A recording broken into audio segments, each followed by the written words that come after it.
Dun, dun, dun, dun, dun, dun, dun.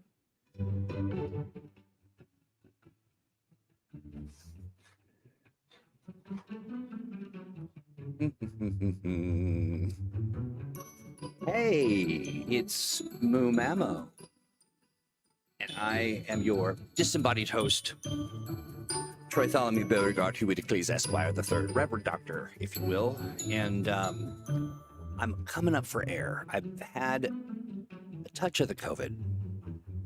Mm-hmm. The And it's been a loving little rough. caress. Yeah, it's been really, really rough. But the good news is that it only sort of addles my brain, and that's kind of my brand, honestly. Speaking of brand, Mutants Masterminds Monday is all about mutants and masterminds. It is the world's only superhero TTRPG, and I get to hang out with two of the coolest heroes on the block. Hey guys, Hey. got Hello. Alex Thomas and Steve Kinson. I believe I turned your name tag plates off for some reason, and I'll work on that. Yeah. People aren't going to be able to tell us apart. Yeah, exactly. It's the beards. Near identical, you are. Hey, you two, thanks for suffering through my illness. And I want to thank everybody in chat as well. They've been here for 5 hours. Mm-hmm. Yes. Which I love. The line is around the block.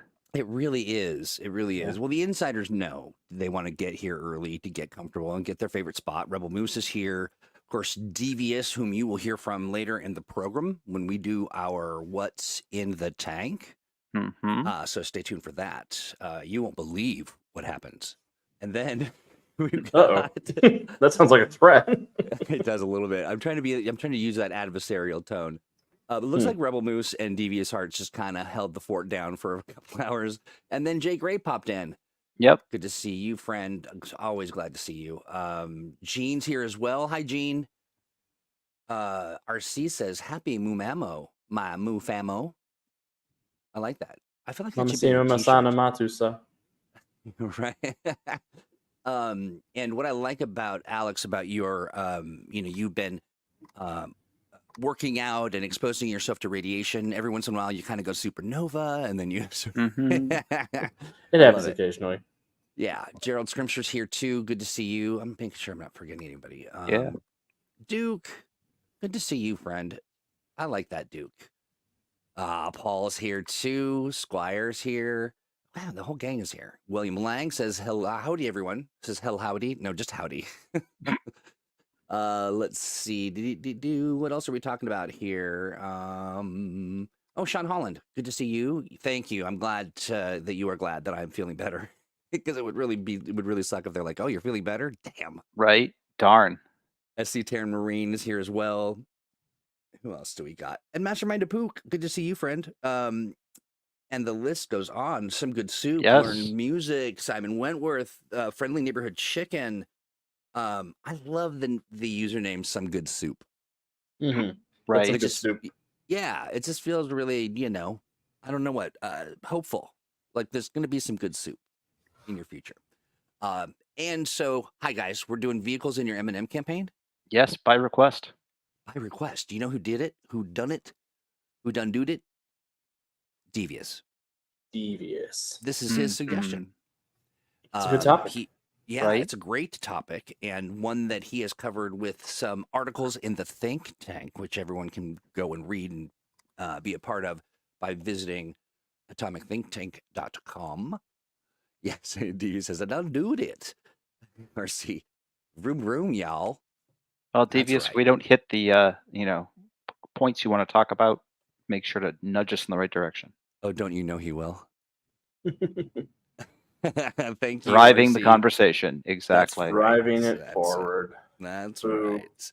Well, before we get tired of that metaphor, no pun, whatever it is, dad joke, talk about, okay, so from my vantage point, I know absolutely zero about how vehicles should function in Mutants and Masterminds. We got some examples of those vehicles and how they should function in some reading materials, I believe. Yeah, we're talking all about vehicles today, which are an iconic part of the superhero fantasy, from the Batmobile to the Wave Rider for Legends of Tomorrow is one of my favorite vehicles. Right. Yeah, and just fun ways for heroes who can't fly or run at super speed to get around, or a good place to live, or to facilitate time travel, or all sorts of different things. Yeah, that's one thing I realized that we might not have covered in this. Hey, Dominic is here. Speaking of vehicles, this conversation definitely reminds me of that adventure that Dom ran for us. Mm-hmm. Oh yeah. Yep. Yeah. But I was going to say, so yeah, vehicles could also be like your floating castle or your floating sky ship or something. Yeah, as we point out in both the Hero's Handbook and in the gadget guides, there's a very fine line between vehicle and giant moving headquarters. Mm-hmm. Yes. Yeah. Right. What's that fine line? Is it sort of what tips it into the other category? I mean, broadly speaking, it's an issue of size more than anything else. We definitely do allow for the idea that really gigantic vehicles can have headquarter like features to them. So you can do something like the helicarrier for Shield, yeah. for example, that's sort of a mobile headquarters, but really is basically a giant vehicle. Mhm. Or something like the TARDIS, which is certainly Oh, yeah. huge on the inside and is sort of a mobile headquarters, but also a vehicle. Folks Yeah. who are watching on YouTube, you will note right there for you to click on our products that we've got the gadget guides. I've got the two PDFs as well. One's for the mecha and the other is Mhm. what is the other one? I assume Vehicles. the vehicles gadget guide. That's right. That's exactly right. Yeah. So you can pick those up, folks. You can buy them right here on YouTube if you are on YouTube, and if you're not, get on YouTube. What was the other thing I was going to mention? Was that iconic vehicles. Like, let's start with that. Like, just sort of in the world of comics, what are Mhm. your sort of some good soup talked about a core memory. For me, it's the Fantastic Four's little hover thingy. That little A fantastic little- Oh, car. their Yeah. flying bathtub. That's it. Yeah, that just is in my mind as that Yeah. makes the list of iconic. Batmobile. Yeah, you gotta so love folks are saying. Fantastic Car. Mhm. Yeah, Fantastic Car. That's right. Right. Yeah, I had the Fantastic Car show up in a game at Gen Con. It was a ton of fun. That's fantastic. It was the same game that Ghost Rider Hell rode the Magic School Bus. Speaking of other iconic vehicles. Oh, we're really Mhm. blending things. Yeah, Magic School Bus. Right. Yeah. Yeah. That reminds me. We were with our CN team. We did a Magic School Bus adventure based on the Mutants and Masterminds engine. Mhm. It was really fun. It was wild. I'll say. Green Hornet's Black Beauty. Is that a car? Yeah. Yeah, Yeah, that's the Green indeed. Hornet's car. It is a pretty That was from car. Simon Wentworth. William Lang says Lobo's Space Bike. Oh, yeah. I do There like you go. Lobo's Space Bike. That's a good one. Squirrel Girls Squirreligig. Is The- that for real?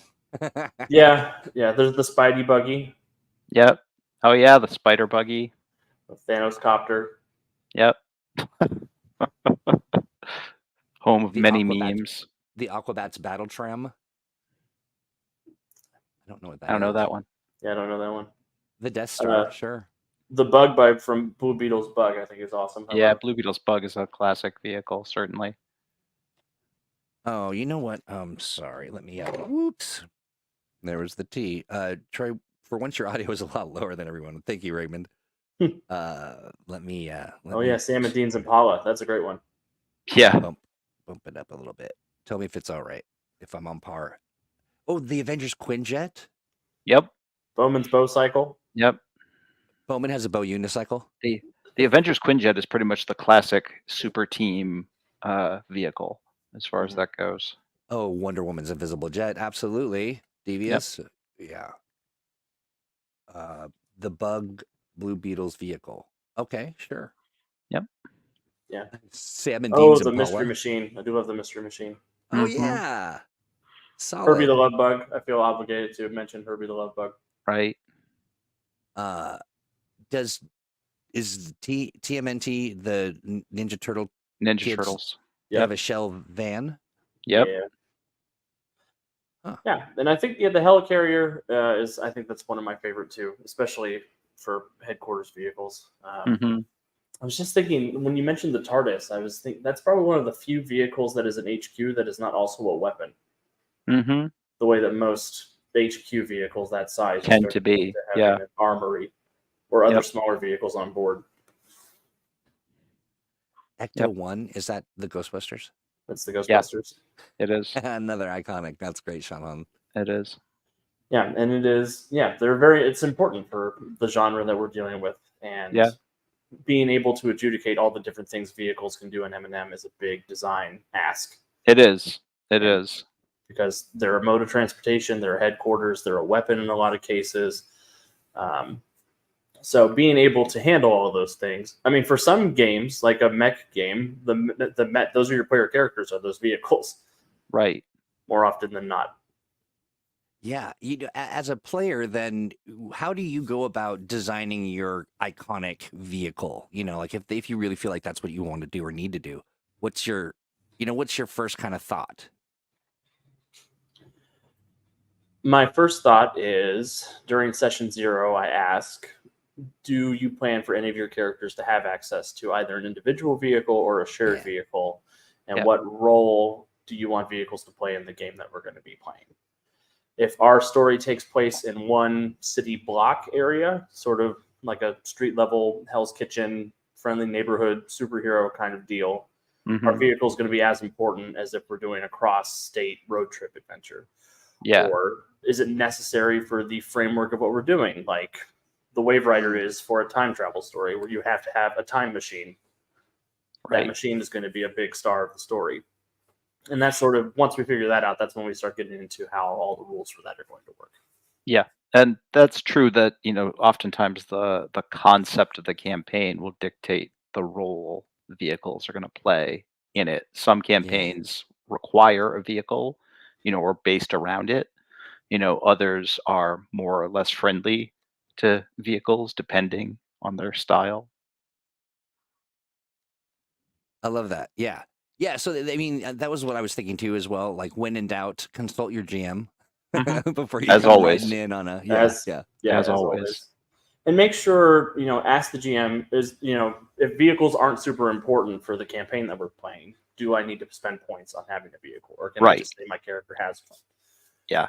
Or if the whole team has a vehicle, can we all pitch in points to make that vehicle more awesome? Right. Yeah, I like that. I like that a lot. Yeah. Yeah, I tend as a GM to treat vehicles as kind of plot devices oftentimes, especially team vehicles. It's just a thing that gets the characters to where the adventure starts, and occasionally gives me the opportunity to shoot them out of the air and give them a, hey, you're falling again challenge. That's right. Here's a hero point. Don't die. A malfunction in your something. Yeah.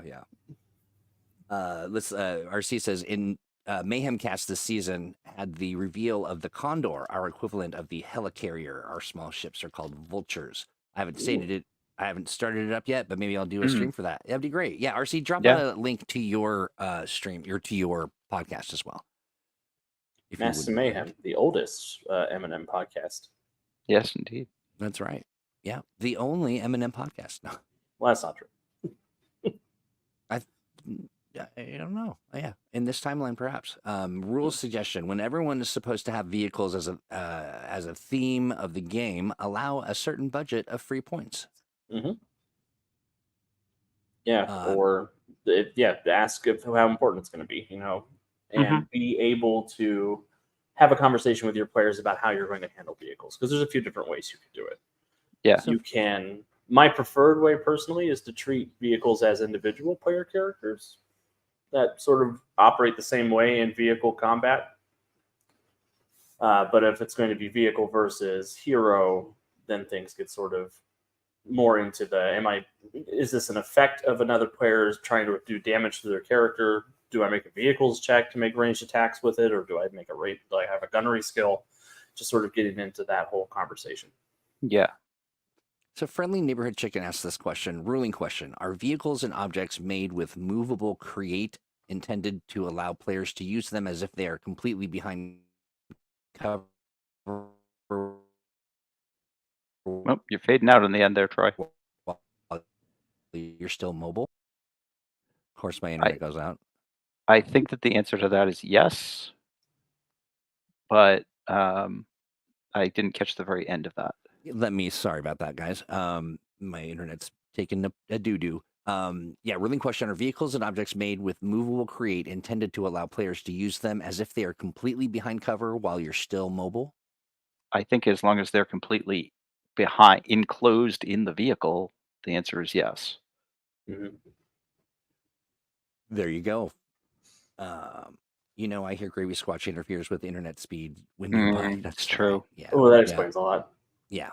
Yeah. Gravy Swatch has been known to muddy a lot of situations. Mhm. That's exactly right. It's so much bandwidth, that gravy. Yeah, and speaking of Um, muddying, the idea of an Iron Man suit being a vehicle is not.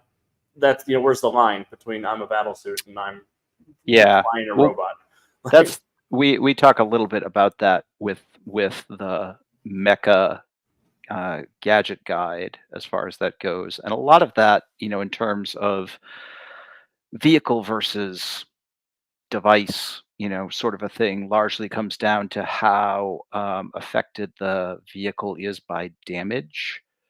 mm, Vehicles by default in M&M tend to be treated as ordinary objects, and so they're relatively easy to damage if you have, super strength or a tremendous energy blast or something else of that sort.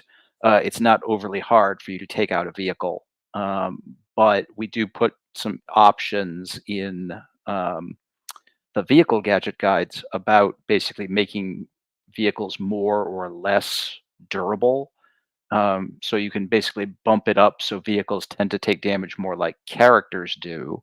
mm. Um, or you can sort of scale that down so that vehicles are essentially like minions and just one attack just takes a vehicle out, and they're pretty disposable so far as that goes.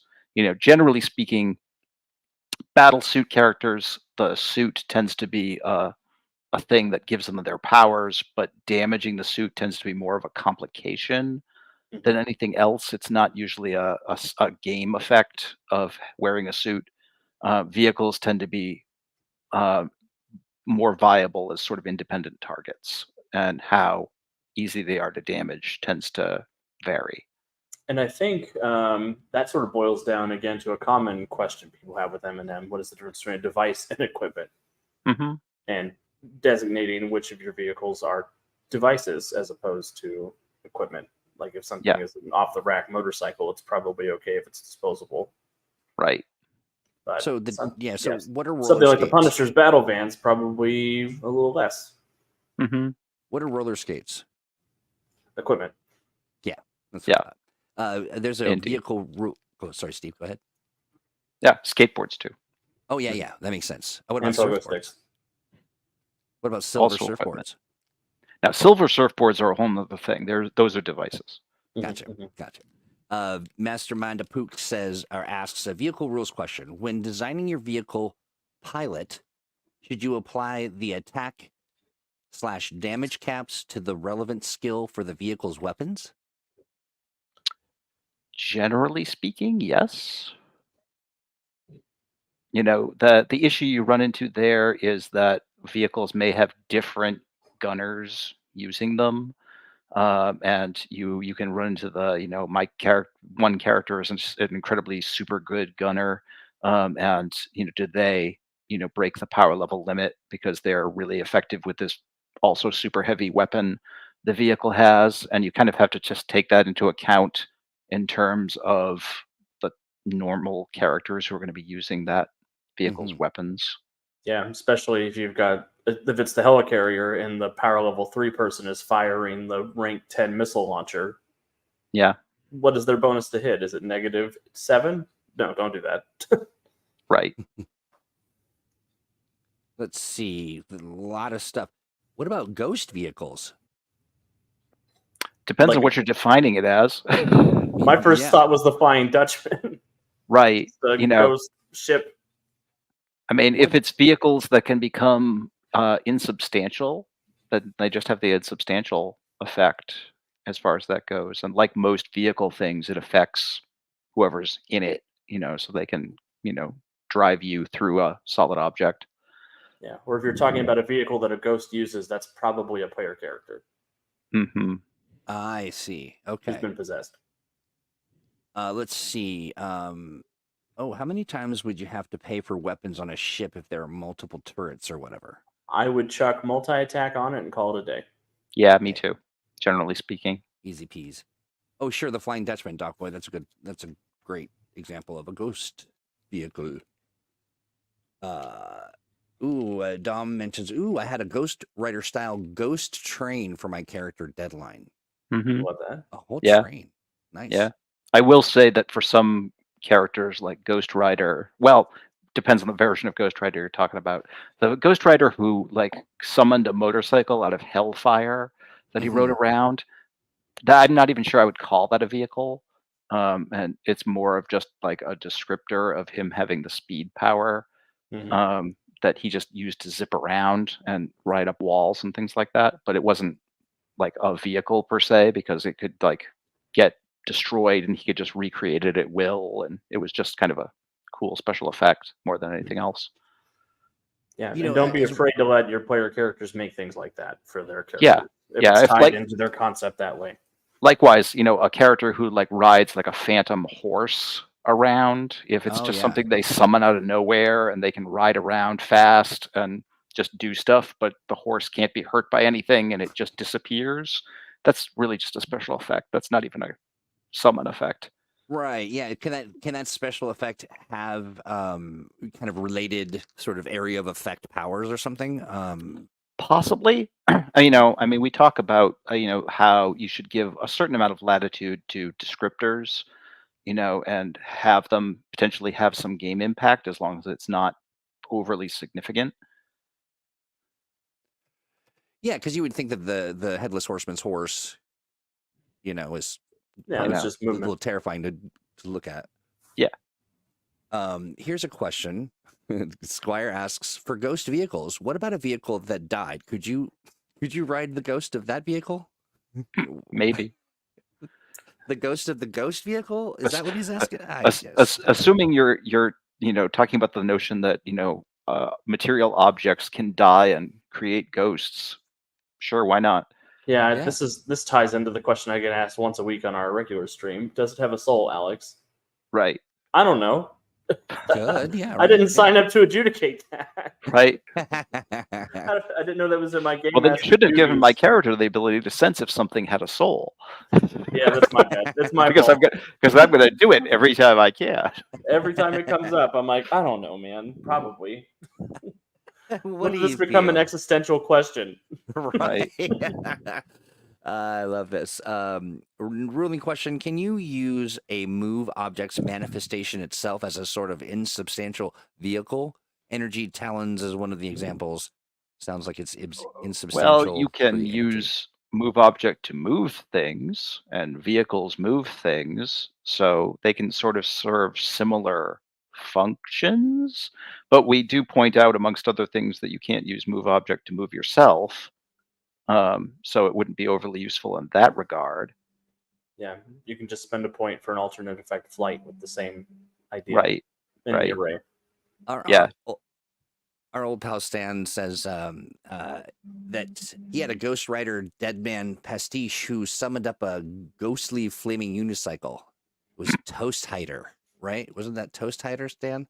Yeah, so there is a lot of chatter about how are we managing combat, and how are we managing what when you're fighting in, on, around, or as the vehicle. How does that work? Yeah, there's a few different ways that you can adjudicate that. Like I said earlier, my preferred way is to treat the vehicle itself either as its own separate character entity in combat, with its own initiative, its own move action, its own standard actions, or to use it as an effect, a descriptor for the effects that the player is doing. Like if, for instance, the character has a power that is van missile launcher, the van is there, does the missile attack on the character's turn. You could also tie it to vehicles checks and having the player interact with the vehicle as part of their turn.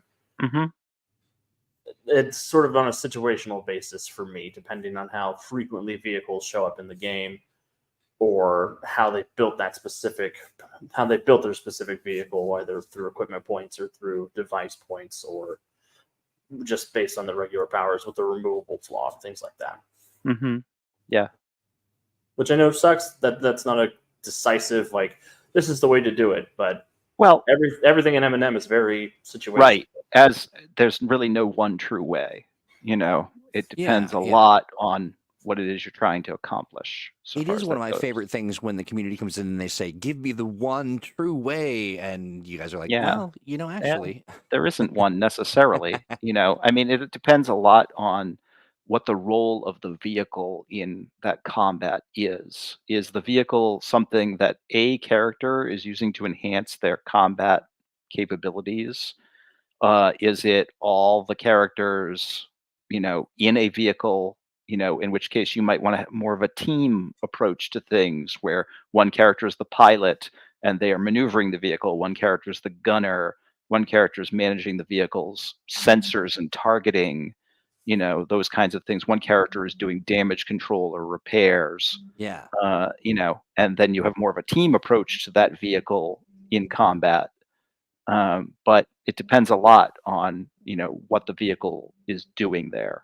I would like to. There's a lot of really good RPGs to pull inspiration from for that. Like the Fantasy Flight Star Wars game does that really well. For example, does that team approach very well. There's a Star Trek simulator too that does that pretty well. Really fun. Starfinder also does that sort of thing with starship combat quite well. Very cool. Yeah, and starship combat, like dogfighting, that's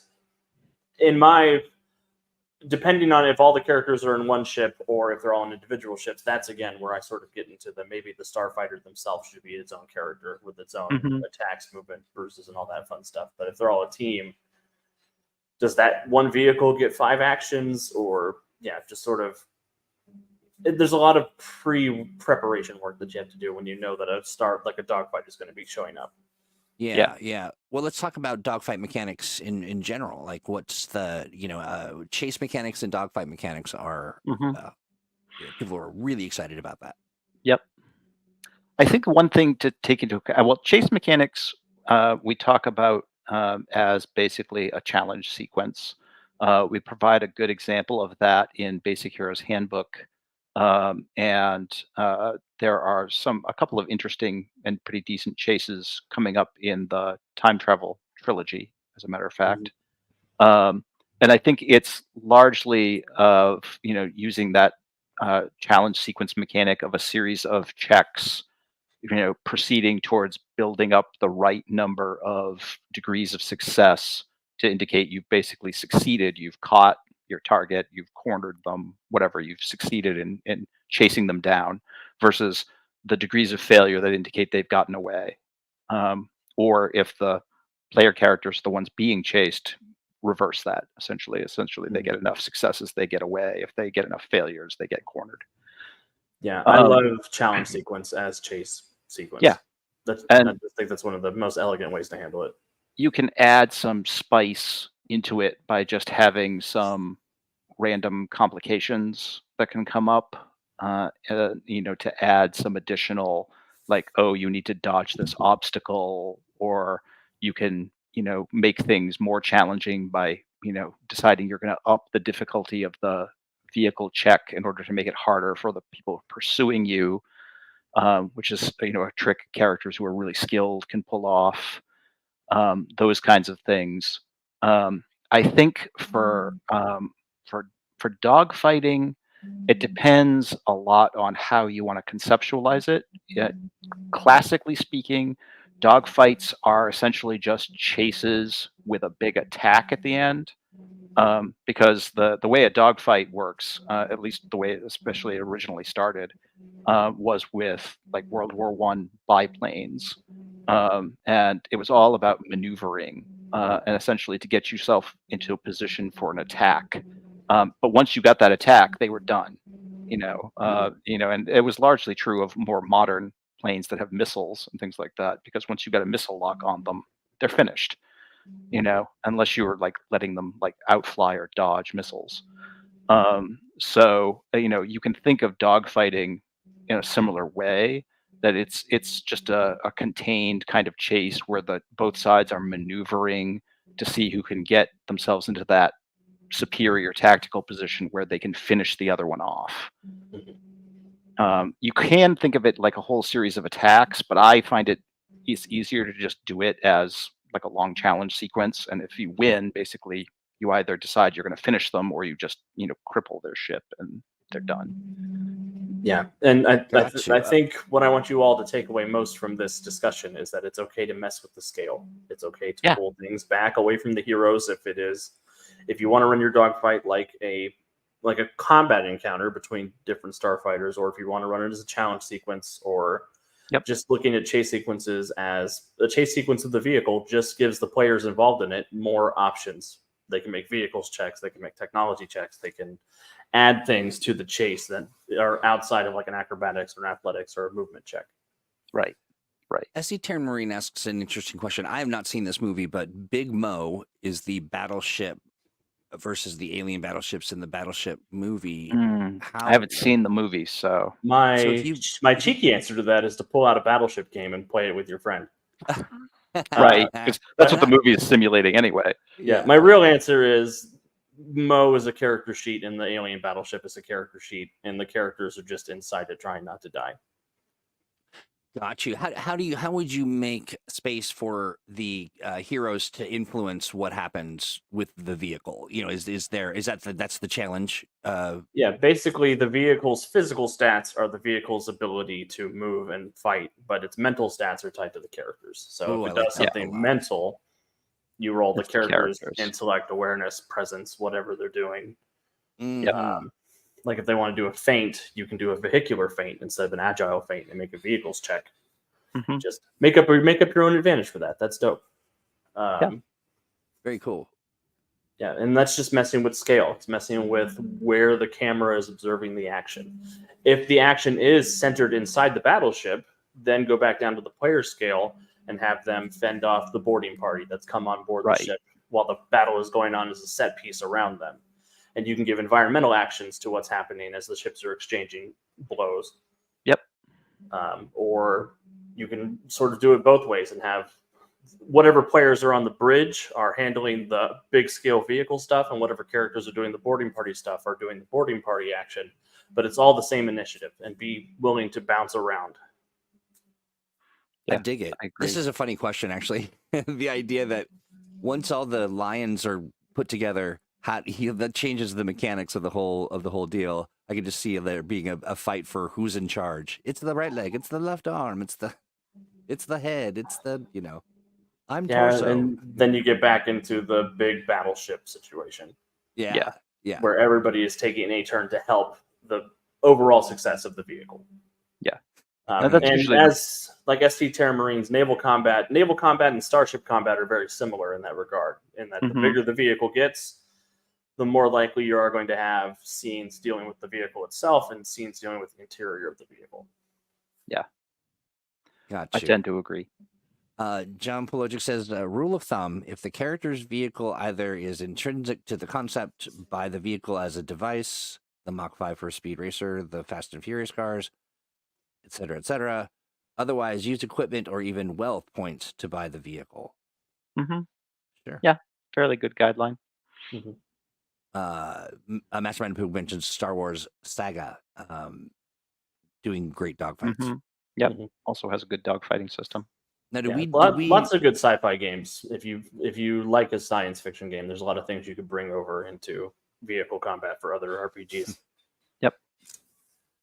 There's chat's cracking me up, but I don't dare form the left butt cheek, says Paul. Yes. When our powers combine, we'll clap. Oh no. Let's see. Yeah, I'd be the right, and we could twerk, I suppose. Let's see. Gray. Jay Gray says, remember turn order and whatnot is just an abstraction of the actual event. Yes. I mean, there's always, in the actual thing, there's a lot of stuff happening all at once, but we have to have a sequence so that we can actually play it out in stages. That's right. Yeah. And that's like a really good Stan says for the pull my left finger bot.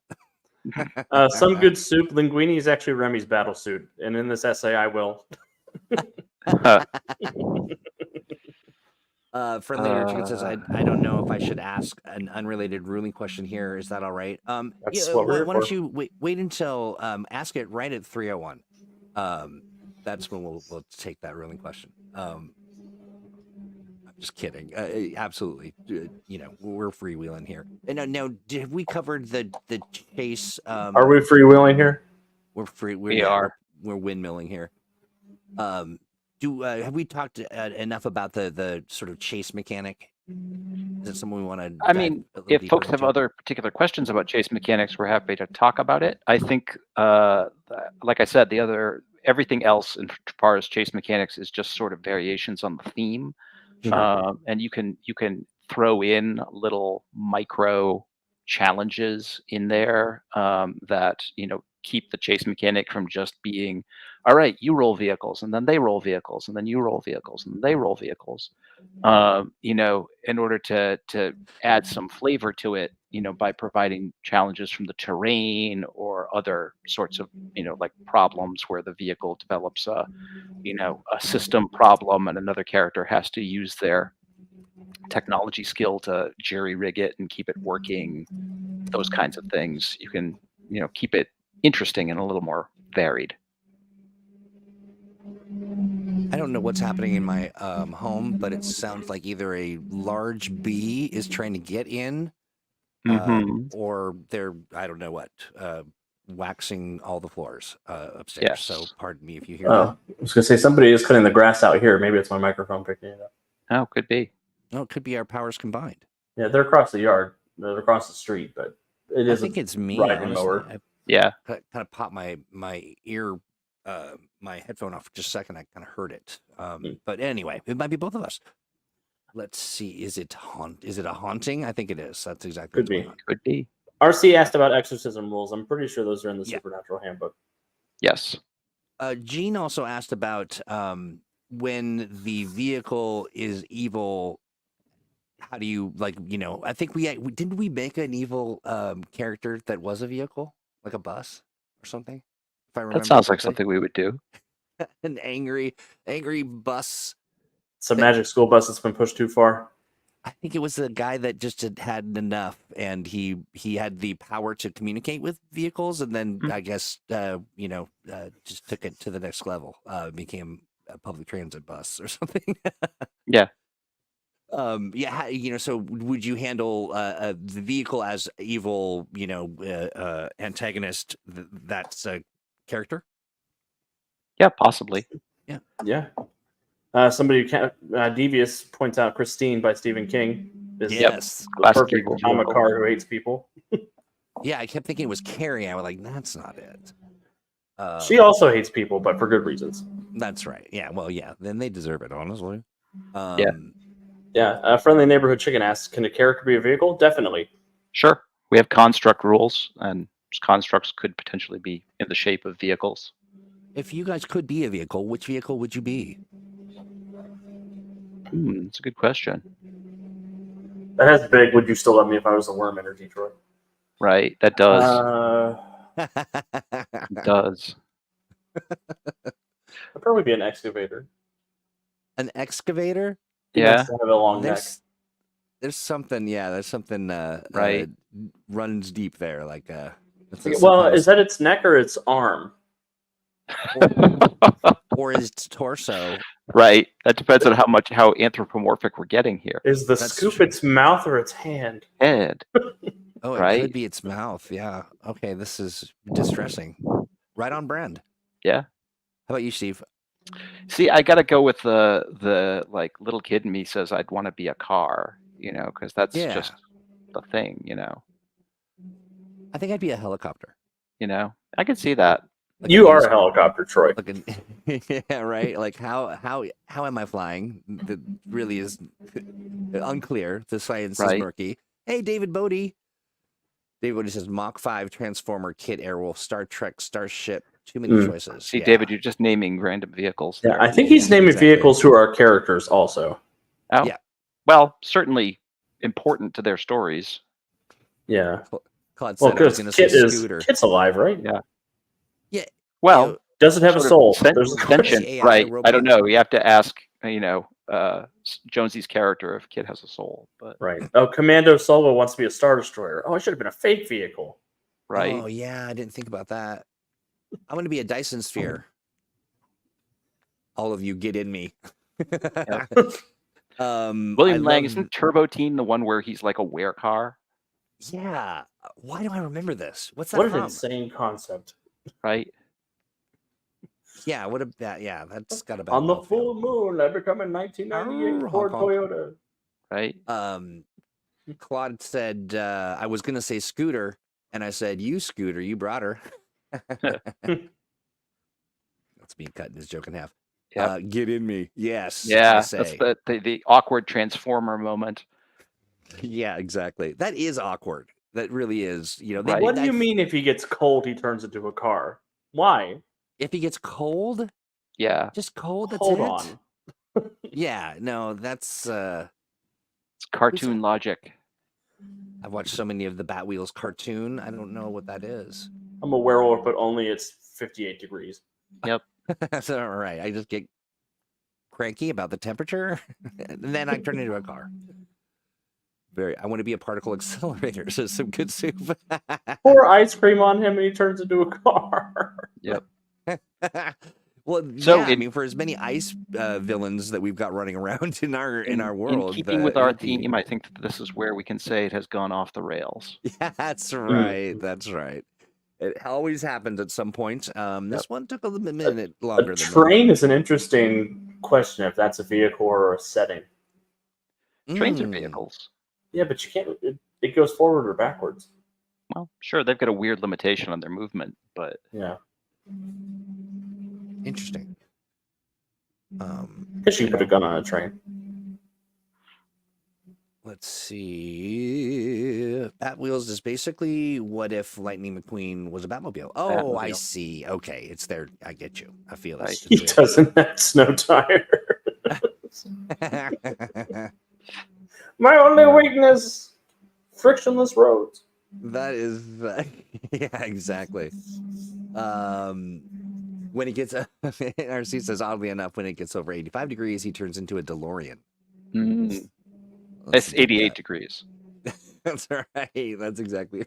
If the train hits a wall, what would be the order of operations to figure out what happens to the people inside? Everybody's making a toughness check. Yeah. Yeah, Sean says I can't. Maybe a dodge check first, or an acrobatics check to see how bad dodge? it is. Is that right? The dodge, or is it more of a? Well, they probably. I just treat it as burst area damage, I guess. Like, yeah, I was just going to say it's really just a big area damage effect. They can make a dodge check to see if they can reduce it, and then a toughness check to see how much they take. I was going to say like Chevrolet, or maybe if not dodge, Get it? I see what you did there. Alex is like, I refuse. I shall not. Alex is like, I don't look at it. I will not acknowledge that pun. Don't look at it. It can't hurt me. That's right. He just gave me an almost imperceptible no. Let's see. Not Doc Brown and Clara's train Back to the Future Part 3. That could fly. Oh yeah, that's true. Yep. You just shovel some Wild West junk into it and choo off you go. Right. Commando Solo, I beat you to it, but he said it's not a Dodge, it's a Ford. Yes. Let's see. That's because he's Commando Solo. He's a Ford. Got it. That's nice. For Friendly Neighborhood Chicken's last question, would you use vehicle checks in chase scenes using movable created objects for definitely the winner of the corner case question of the stream? Maybe. I mean, if it depends on the object, sometimes it might be appropriate to ask the character who's driving the thing, moving the thing to make a dexterity or agility check, in which case, hey, having vehicles might help there. But in some situations, it might also just be acrobatics or sleight of hand or whatever else, even an attack check, depending on what the game master thinks is appropriate for what it is the character's trying to do. And no doubt the player will try to make a case for whatever it is their highest bonus is the one that applies. Yeah, I think if I was adjudicating then in real time, I would just ask for a create check, like a powers check. Yeah, power rank check is also perfectly appropriate. Yeah, but I think that would be my instinct in that moment. But I could also be persuaded for a lot of different things. Yeah. Interesting. So real quick, I was going to do something very funny, but then I started reading it, and I'm like, "This is not going to be funny at all." I was gonna say, "Well, let's say you were a trolley, and you have the choice of going to this track or that track, and on that track is this, and on that track is this." Anyway, but it wouldn't have hit. I saw a child make that decision, and they made Better the to only right explain decision. and acknowledge how bad it was. Which is the kid I saw who solved that problem. They presented the trolley problem, and the kid took the one person from the one side and put it with the other ones, and then ran over everybody. What? I think I've seen this. That's so good. There you I go. love it. Let's see what we've got in the chat here real quick, because we are almost coming up on the hour. John says, if vehicles are going to feature prominently in combat in an M&M campaign, I might recommend adopting one's favorite rule set from a game like Car Wars. I loved Car Wars. Oh man, that was one of my first TTRPGs. So much fun. The old D20 modern game where they received more attention. Yeah. Well, and that's fair because, Mutants and Masterminds is not a vehicle combat RPG. Vehicles are in there because they're part of the, comics, and characters have vehicles. But is a vehicle for fun. Yeah. They receive the proportional amount of rules attention that vehicles in the comics do, as far as that goes. So, there is definitely a point if you're going to have a very heavily vehicle focused game, you may want to come up with some of your own additional optional vehicles rules to, enhance that, because M&M is not, designed for that level of focus on vehicles. Yeah, and have a conversation with your players. If they expect vehicles to be a big part of what you guys are going to be talking about, talk to them about other games they played where they liked how vehicles worked, or have that conversation and be willing to turn that dial, because you know your players better than we do. Yeah, to be sure. Allegedly. Yeah, because Twisted Metal would be a great M&M game. I think that'd be a ton of fun. I think that would be too. Yeah. Okay, let's see. We got 10 minutes remaining. Why don't we jump into what's coming up next? Steve, what's going on in the Steve Kenson cinematic universe? Let's see. I will soon be working on our next M&M mix-up once we've sorted out what's what, as far as that goes. And and we'll cover, and I'm sure in what's in the tank, our stat block releases are rolling along. Yes. I just recently approved and went over a bunch of those, so I think that folks will be seeing those on a pretty regular basis. And I may have a couple of new additional little playtest bits to go up on the Atomic Think Tank as I am continuing to think about some things. Lovely. So by all means, stay tuned to that. So that's the main stuff right now. Nice. Devious, you should mention it since you mentioned it. Go ahead and drop that link. And then RC also says Steve Kenson's Patreon, be sure to sign up from the web and not the iPhone app. Yeah. Yes, please do, because now Apple is charging their Apple Store surcharge on people who use the 30%. Patreon app to subscribe to things. So 30%. Please don't do that. Highway robbery. I love living in late stage capitalism. It's my message of the day. Yes. Absolutely just nuts. Mastermind posted real quick vehicle rules comment. The one thing I would want changed about the vehicle rules are related to their size traits. It's awkward at times. That's fair, Pook, although it's also noteworthy that vehicles of the same size you could probably ignore the size modifiers and just treat them as at the same scale. It's really only when you're getting into issues of significantly different scale that becomes a thing. Gotcha. Yeah, and that's how I feel too. Like that's another common answer for the mecha/kaiju question: is if everybody's a kaiju, the size it doesn't matter. They're size 0. Right. If they're a particularly big kaiju, they're size 4. That makes sense. Or growth 4, size 1. Yeah, whatever. yeah. Size +1. Size rank +1. So, Alex, what have you got cooking? Stuff, sayings. Wednesday, I'll be doing more Freedomly Dark in the Multiverse of the Masterminds. We're finally almost done with the Barovia segment of the multiverse, so I'll be glad to come back to Earth Prime after their long absence. Tomorrow, I'll be doing a Joy of Game Mastering episode. Yay. I don't know what we're talking about yet, but I'll figure that out. It's on my list. Mm-hmm. Friday we have a workshop, right? That's think we're going to do our workshop on Friday. Yeah, that's exactly right. Yeah, and I need to talk to Troy about this month's actual play. I think a week from Saturday might be good for me if that's good for Troy and everybody else. Ooh, I'll make it happen, and we'll talk to everybody. Of course, these special events are part of the membership program. $8 a month, pretty good deal for all of the amazing things. I'm very much looking forward to, when the cat's away, the mice are going to really get in there and plan some stuff related to the workshop. Right. The workshop's really cool. We're talking about it's been fun. We're talking about a small town concept for some small town superheroics in Pinewood, Ohio. And if you want to know more about the Pinewood anomaly, come hang out with us at the workshop. That's right. If you're a paying member.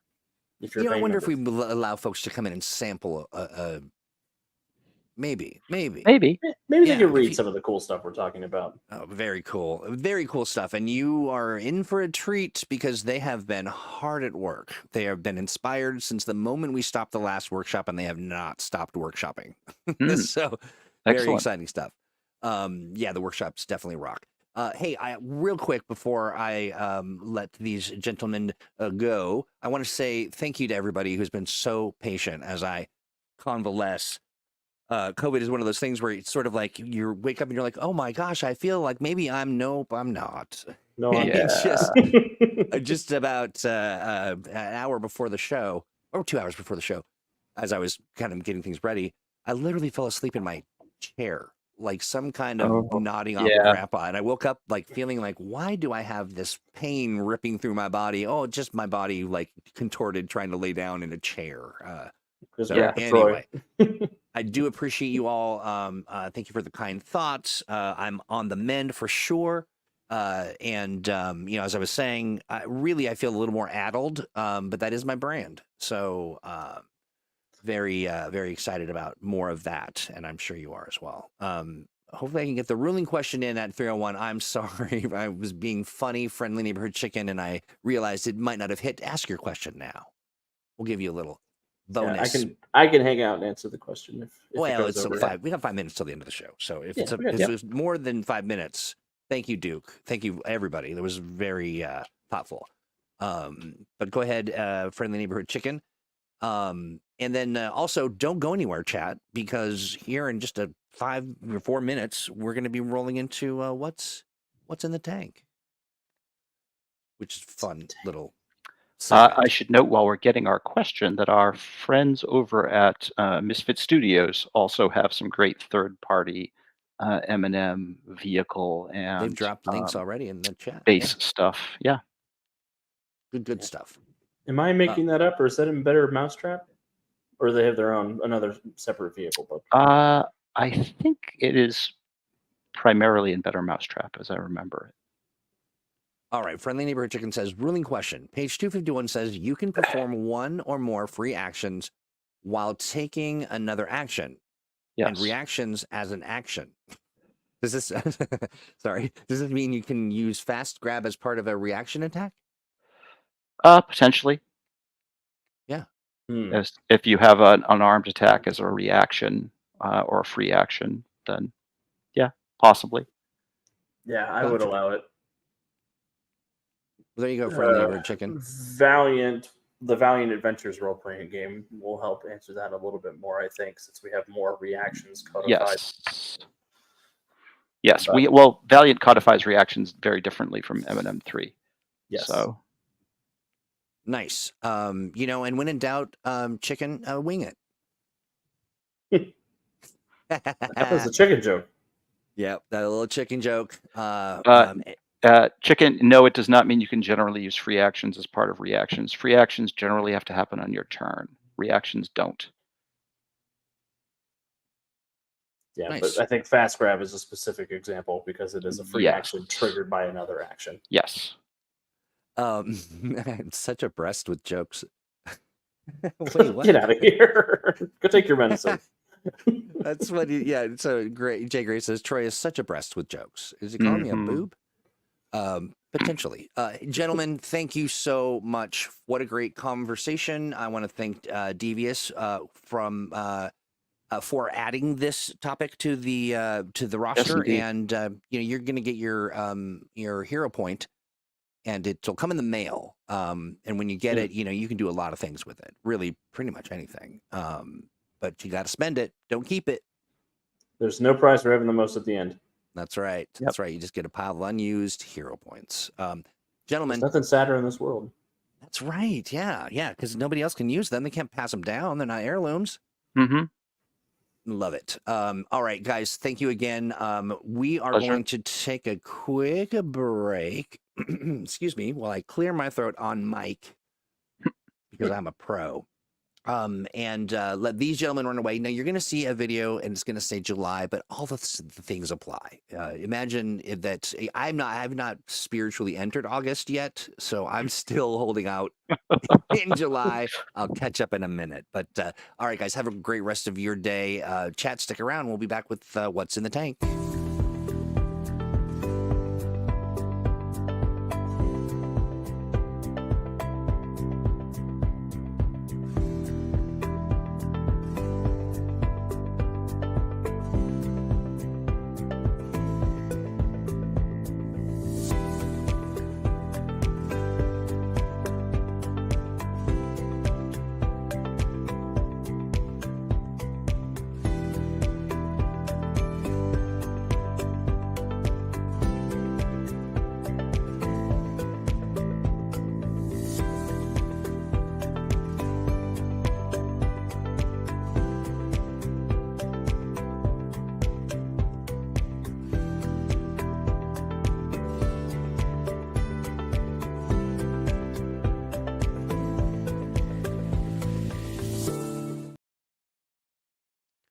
Hey, Devious, look at you. Yeah, look at me.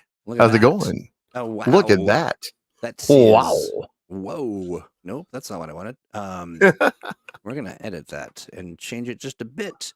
But you know what? We do it live because why not? We're doing it live. We're doing it live. Doing it live. So, my friend. Yes, sir. It is time for... Not the time. It is time. And the time is... Now. Here it is. It is.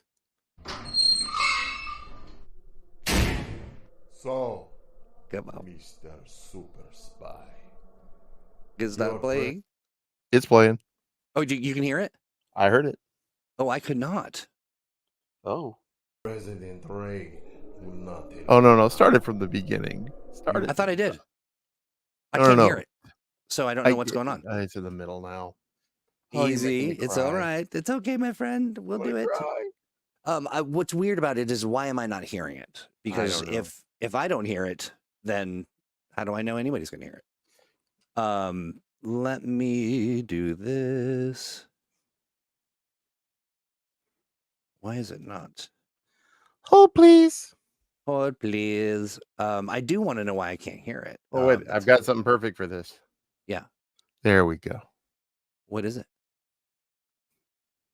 Did you take a Xanax?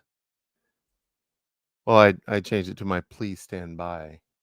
Am I just not? Why am I not hearing something? That is so weird. I don't know. Can you hear me now? I can hear you perfectly. I'm just not hearing anything that's playing that isn't you. Nothing is playing now. It was playing earlier.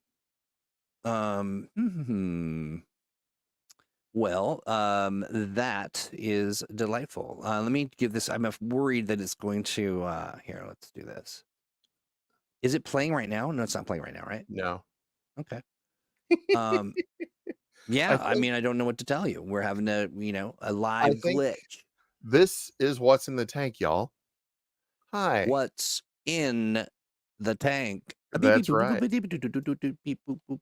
I'm Russian is pretty much what Devious put together. I'm gonna upload it actually to my mixer so that we can play it later as we chat. Squire just said, "Yeah, I only hear Devious." Oh, you don't hear me? That is what they said in the YouTube chat. Squire Cortez said that. Can you guys hear Troy at all right now?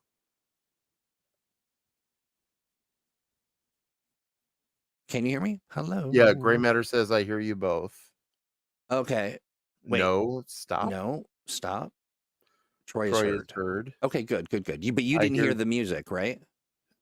I hear you both, but I got to bounce. All right. CRC. Okay, Gray says we can hear. I hear Troy and Devious and nothing else, says Stan. True. Which I think is true for Troy. True for Troy? True for Troy. Okay. All right. My internet every once in a while just wants to take a big poop. But I think can you hear us?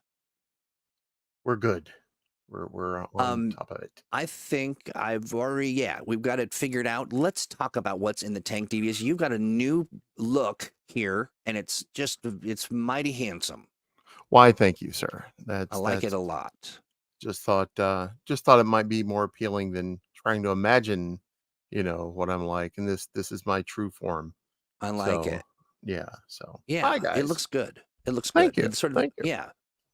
Troy is Troibled. I am Troibled. Troy is Troibled. Yes, indeed. Anyway, I wanted to say hi to everybody out there and thank you very much for your contributions to the tank. And also, let's see what's in the tank. Yeah, let's see what's in the tank. All right. Well, hopefully I have now. Yes, it is showing up. Excellent. What's in the tank is now showing on the monitor. Matter of fact, I can go ahead and probably. Here we go. What's in the tank? Hopefully that's visible to you all. What's in the tank right now? We have the GM Challenge Plot Hooks number 3 by me, utilizing comic book tropes in your game, panel-to-panel structuring of your game like a comic book, action economy and Mutants and Masterminds, a discussion on that. And Gerald Shrimpshire put in basically a plea to help him with his Session 0 questionnaire for his players, basically how to get his campaign together. And we all came together and made suggestions, and I love it. I think it worked out well. Talk to me about that a little bit. When you got together and talked about it, what are some of the intricacies of that? Basically, he wanted help putting together his Session 0 and putting together like the questions that were to be asked of the players, what kind of game they want, basically kind of setting the stage for expectations, which is always vital with Session 0, and getting those expectations kind of put in order for the GM of what the players want to see. Basically, he had a really good idea for a kind of a not quite teen, but maybe young adult campaign where the heroes are legacy heroes. So, like second generation. And we pitched a lot of ideas about, hey, have the people not only make their PL8 level person, but maybe their PL10 mentor as well as an NPC that, and for extra points or where is your legacy? What is it all about? What is it that drives your character? Different things like that to, basically talk about, where you're going with character. I dig that. I dig that a lot. Yeah. So, that's, I came up with, some questions. Let me see if I can pull that up. Hold on. Oh, please. Some Good Soup says, in my personal think tank, I'm currently making an Owl House characters inspired by the show's Abomination Magic. Not familiar with that show. I'm not familiar, but I like the concept. Yeah. I also like that you have your own personal think tank. Everyone should. Yes, there you go. So, help me build my campaign questionnaire, says Gerald. And he put on the hashtag collaboration requested right here. Cute. Basically, he has a pitch set in current day. Characters are former sidekicks that are now teamed together, PL8, with some extra resources in the form of bases. They are anywhere from 16 to 22-ish. So this is basically kind of along the lines of a Young Avengers, Young Justice, Teen Titans kind of theme. There are legacies, and that maybe people they have to live up to. They had a lot of good pre-zero questions like, is magic real? Do aliens exist? Was there any kind of major event? So he's looking to build the entire game world, not stick it Wow, that's in like, intense. oh yeah, that is a mean task, Well, definitely. it's also a really fun way to make sure that your players are bought into the world building aspect because they helped build it. So of course Yeah, they're gonna know some stuff. participation breeds engagement. Yeah, yeah. Yeah. So basically, he has, information, secret questions. What is the most frightening situation you've ever been in? Which one of your mentor's enemies are you most afraid of? Which of your teammates do you dislike and why? Do they Mhm. know? Thematic, cinematic questions. Who would direct the movie? What does your hero outfit look like in the movie? What's your intro music?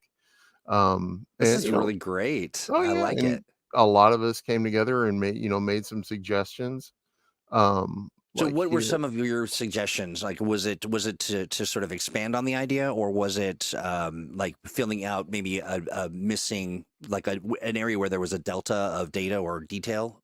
yeah, basically, what role do governments play in regulating? This is my questions I put up there because I thought, okay, he's got a lot of stuff covered, but are there known supervillain organizations that the team's aware of, like a Legion Mm, of Doom or yada yada yada? What's the tech level of the world?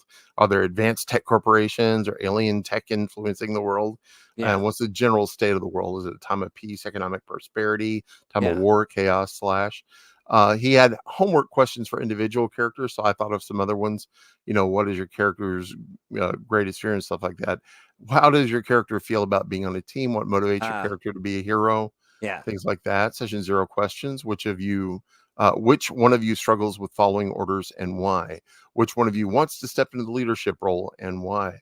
Which one of you has a secret identity that's harder to maintain than the others? So Things like interesting. that. Scroll back to those questions real quick. Yeah, I would love, Gerald. Maybe one day we'll bring you up to chat with us about this because I'm fascinated about this kind of stuff, and I think it's any tools or attempts to help codify and connect the GM and the players. I think it's just brilliant. But when you say which one of you, oh no, scroll up there, right there.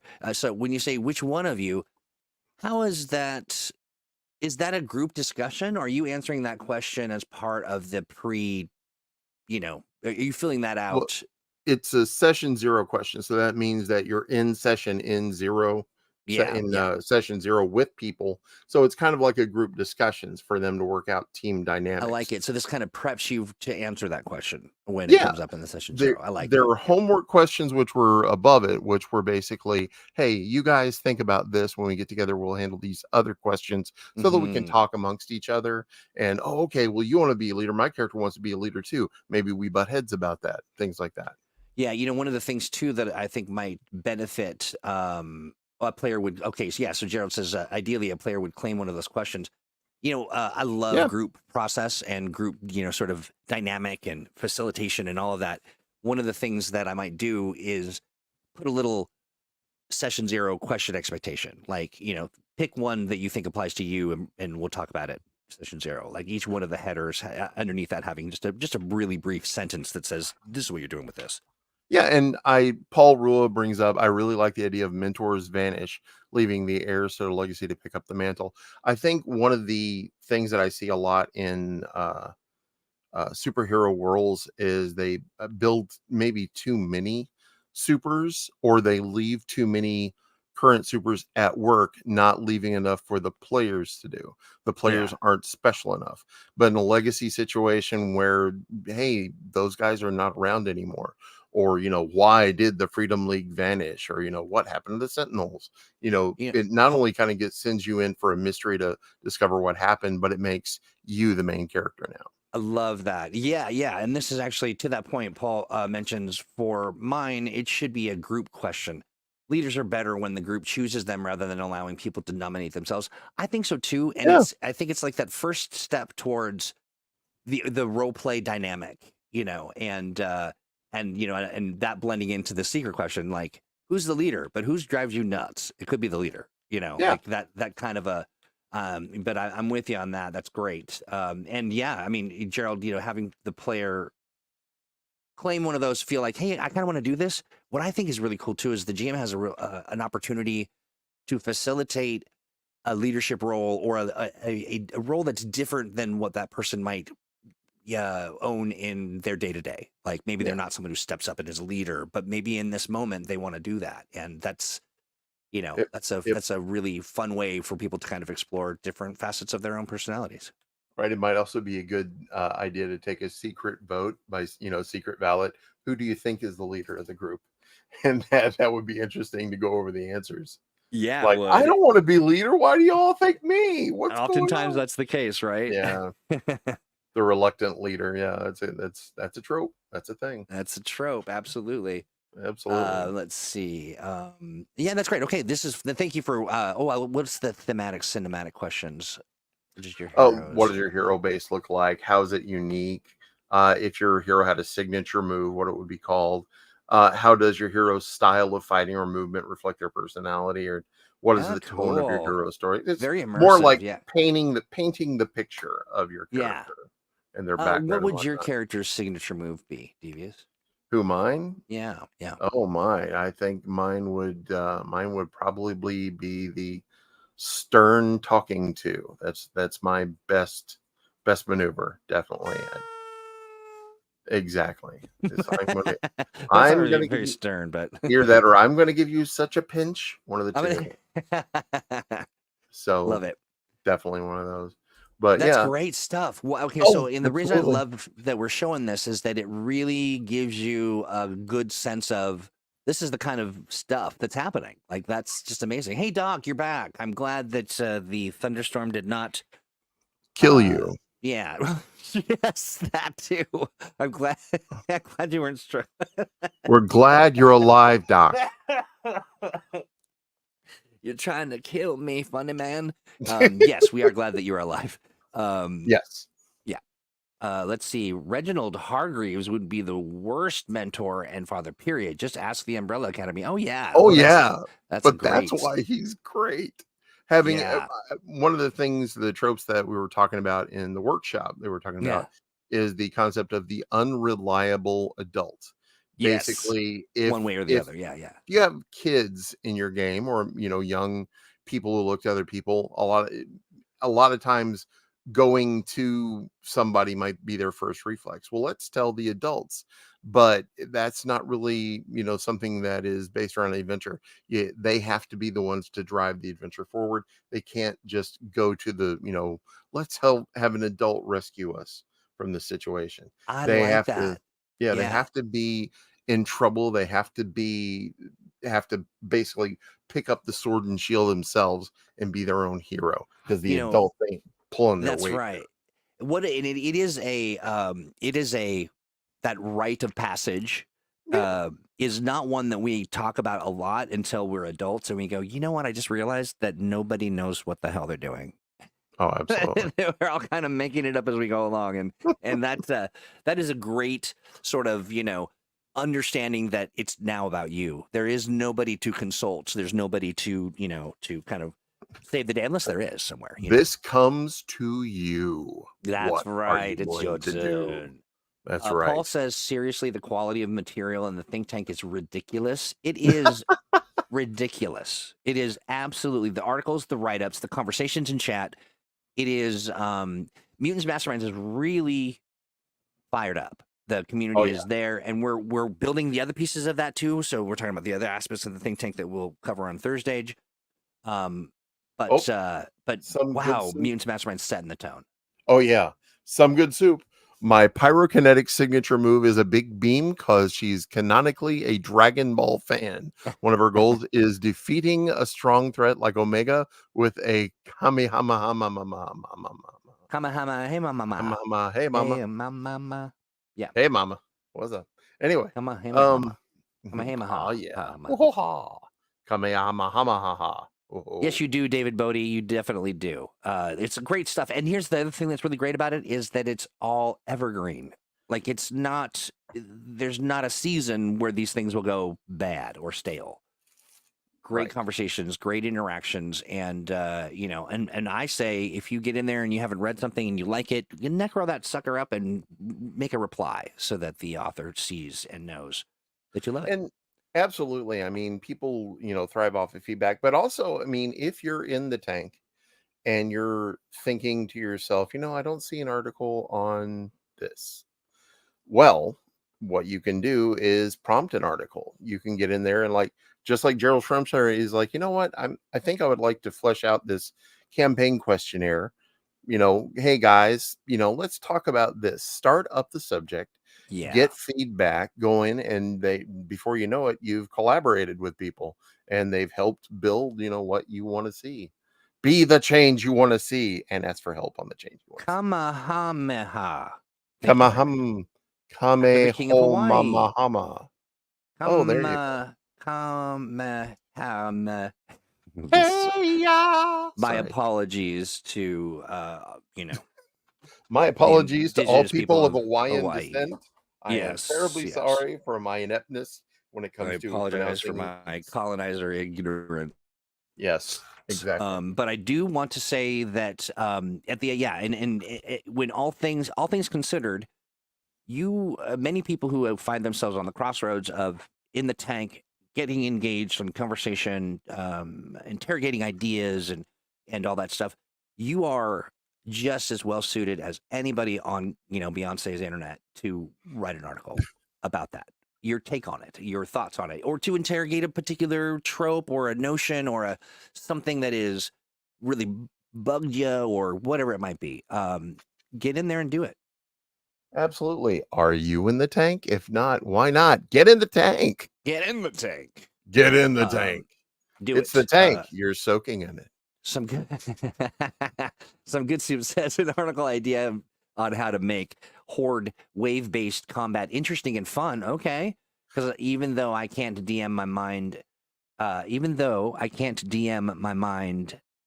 been thinking up Plants versus Zombies inspired game. Oh, interesting. Okay. The closest English analog might be Mayor. Oh, Kamehameha. Okay. Oh, King Kamehameha. Okay, yeah. Oh, Kamehameha. I know that one. Kamehameha. Yeah, King Kamehameha. Ah, yes. Oh, I'm an idiot. Anyway, yeah. Believe me, I started the idiot train, so no sweat. I also have the second part of my next tech article, basically, which looks into technology that's like right around the corner. Unfortunately, some of this technology has been 20, we're 20 years away from it for the last 50 years. So yeah, fusion technology, things like that. Yes, confusion. I think we've mastered that technology. We've got it down pat. Oh, don't we? and also just, we have the another GM plot hook challenge and the Suddenly article I talked about last week,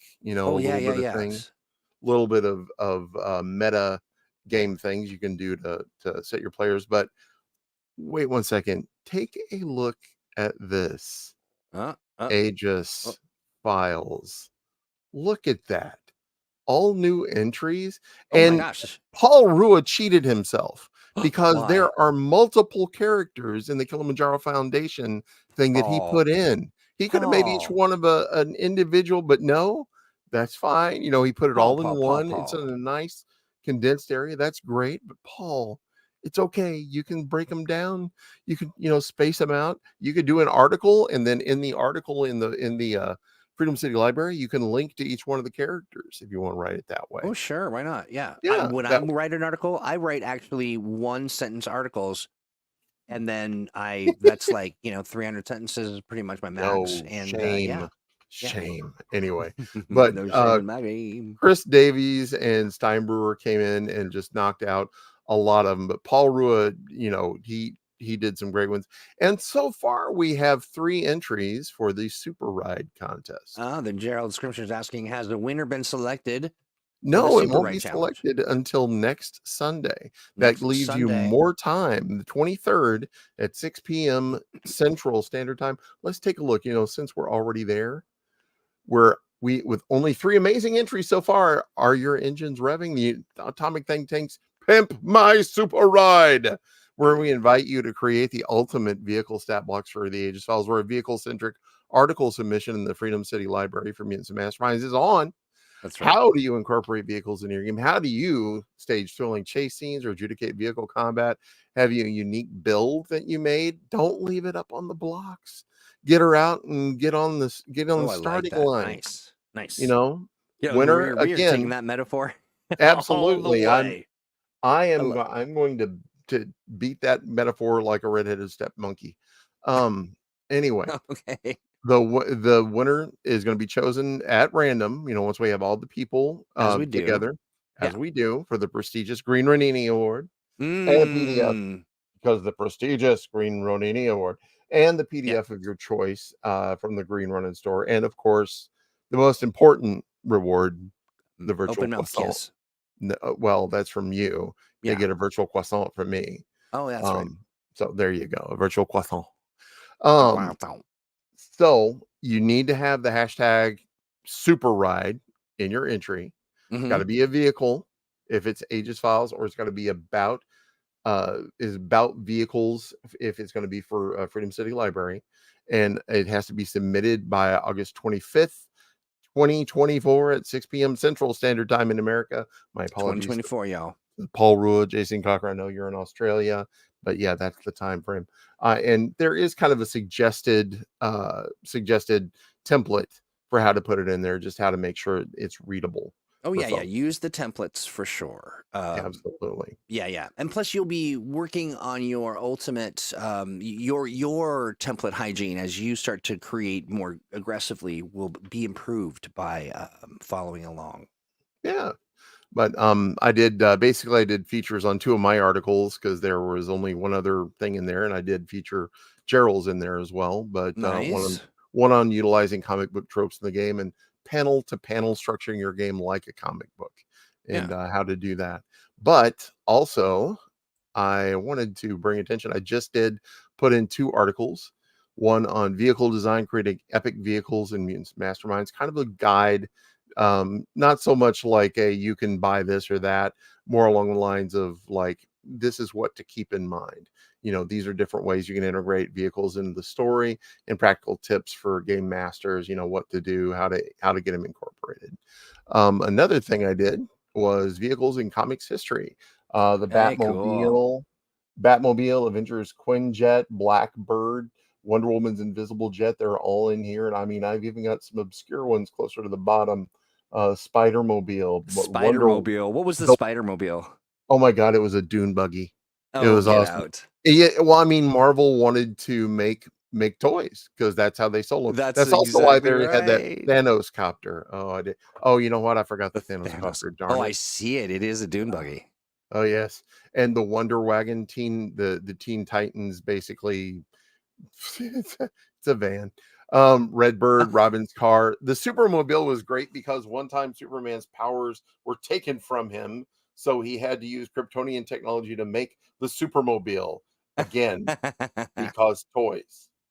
So I gotta share this. I don't know what's going to happen. I don't want to bump you, but this is so funny. Oh, bump me, bump away. I just want to show the menacing, terrifying nature of.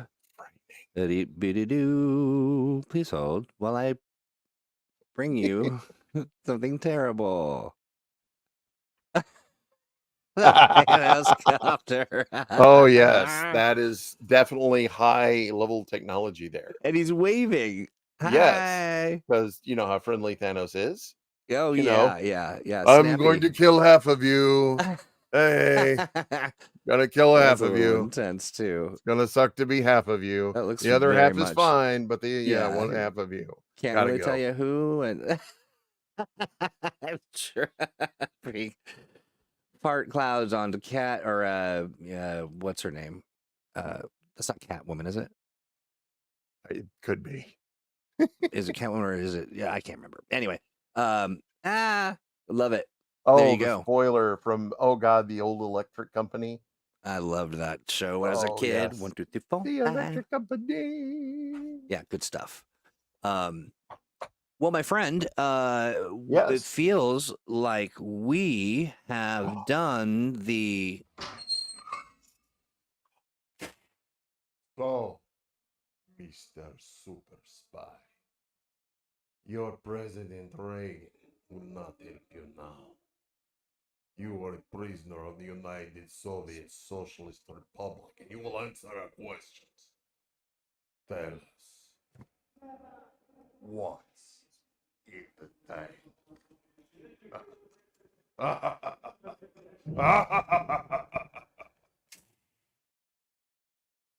Boom. There you go. That was love supposed that. to be at the top, but thank you. Yes. Hey, we fit it in. We did it this way on purpose. You know Get what I in mean? where you fit in. You Absolutely. get in where you fit in, and don't eat anything that you shit in. Exactly. Yeah.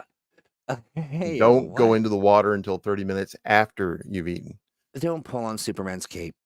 and don't spit into the wind. That's right. You know what I say? And What's don't that? belabor a good what's in the tank when you're done. And so, hey, Devious, as always, thank you so much for putting that information together. Thank you for joining me for a little fun. I'm super Sure. glad that you'd like to do this. I also want to say to folks, hey, there are some pretty exciting things coming for the tank. One of them is workshops by you. And the idea is maybe you're sitting on an idea, maybe you're sitting on a concept, a notion of something, and you want to explore speaking on it. Think about it like a less awful TED Talk. I'm so burnt out on TED Talks. But here's the thing. The reason why I'm excited about this is not just because I get to hear people do good stuff, but we're going to experiment with sort of that pay what you can model so that people who do sign up for speaking or do sign up to do a workshop or something like that with the general community will get a little kickback, a little money, a little thank you. Ooh. And it's something that you can either, keep, you can give it to charity. We can do a bunch of stuff with that. But I really want to explore the notion that this is, there are opportunities to do great work and there are opportunities to make great contributions. And at some point you kind of, you ascend to a level of being able to be a real resource for people. Bribery. That's exactly what it is, Gerald. I love it because I was trying to be very sort of, fantastical about the explanation, and Gerald just like bribery. Yeah, okay, yeah. I'm not above GM bribery. Please And feel I'm free. not beneath, giving it. Absolutely. So, honestly, people work so hard, and the ideas are fantastic. And I want to create a salon environment that feels like not a hair salon really, but sort of the classic. Let's sit around and talk about interesting stuff with interesting people, and see where that takes us. Because I think that is, there's nothing better than a group getting together and sort of exploring the edges of what they, their ideas. And William Link says, "I'll just be buying Green Ronin books anyway." Yeah. Some good soup says, "I spend 5 hours talking about my hyperfixations and use M&M terms to explain episodes." Yeah, yeah. Cool. I feel that, my friend. I feel that. Whether it's at least this tier 2 episode of this or affliction. Yeah, definitely. That's right. That's right. Again, I want to thank everyone in chat. Also, yes, like a think tank, Jake. You picked up on that real quick. Yeah, like a think tank. I want to thank everybody for the kind words. I got some text and some. Hope you're feeling better. Some threats if I don't have any good soup. Honestly, that's Devious was like, "Have you had your soup? Have you had your soup? And I went Are and you bought taking several care of cans yourself? it. Yeah. Good. So I really appreciate it. It's one of my favorite things about what we do here is building community, and I appreciate you. And really am looking forward to what's coming to the tank, which is a lot of really great stuff. Stan says, "Can I come do a salon about sumo?" Why not? Why not a historical look at sumo and how it's influenced the world and you know, the sumo superhero team? Who knows? Why not? I'm not Sure. going to say no. How about you, Devious? Huh? I'm not going to say no. Yeah. I mean, why would we? I'd like to see But sumo put into Eminem terms, though. E Honda is probably PL8. Have to think about that. Multi attack for that little slap attack of his for sure. All right, there you now I'm go. thinking. Says, hey Troy, not to annoy people. I was never taught to do get well cards. You know, it's the thought that counts, and you're fine, my friend. You're absolutely fine. That, and by no means was that a request that when I'm ill for everyone to send me a note about it. That was not at all. Some good too. I'm in this picture and I'm not sure how I feel about it. I love that. Hey, friend, we you know, COVID is one of those things that sort of makes you you sort of fade after an extended period of doing a thing. And so with that, I'm going to say I'm going to step away. I want to thank Chad again. Thank you, Devious. We will be more stuff about what's coming in the tank because we've also got some release parties coming up with dread crawls for the age system. We'll talk about that stuff on Thursday, which happens right in the same space. Really, what we do is we switch out some of the furniture, change the lights, get into different skin suits, put the old ones in the wash, and then we just right here in the very same space. It looks different, but it is the same. Somebody keeps failing to put wrinkle-free mode on when they launder my skin. That's why you look like a Sharpay. I know, it's horrible. I get it. I kind of like it. It's a good look for you. A good look for you. Thank you. Sort of a skin loose skin. There you go. Uh-oh. Sharpay. Sort of, yeah. That's yeah, fun for everyone. Rock on. What? Oh, I am ready to say no. I'm good. I did not say uh-oh. I said okay. Oh no, I'm looking at the chat as the comments fly back and fly by. I'm just kind of like going through to make sure we haven't missed anything. But thanks all for joining us. We appreciate you guys. We definitely do. But here, have this music as we say goodbye. Bye-bye.